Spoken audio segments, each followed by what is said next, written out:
ஒரு காலத்தில் இஸ்ரவேல் மக்கள் பெலிஸ்தியர்களுடன் போரில் இருந்தார்கள். பெலிஸ்தியர்களின் பக்கம் கோலியாத் என்ற ஒரு பெரிய ராட்சச போர்வீரன் இருந்தான்.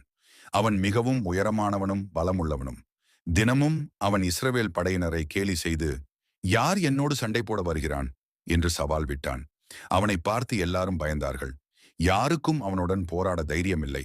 அந்த நேரத்தில் தாவீது தனது அண்ணன்களுக்கு உணவு கொண்டு போர்க்களத்திற்கு வந்தார்.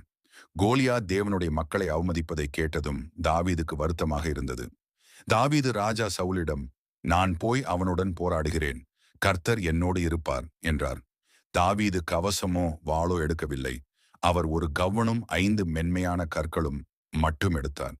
கோலியாத் தாவீதை கண்டு சிரித்தான்.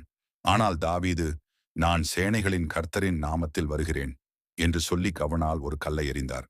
அந்த கல் கோலியாத்தின் நெற்றியில் பட்டது. உடனே அவன் கீழே விழுந்தான். இப்படியாக தேவன் தாவீதுக்கு பெரிய வெற்றியை கொடுத்தார். யுத்தம் கர்த்தருடையது. விசுவாசம் இருந்தால் பெரிய சவால்கள்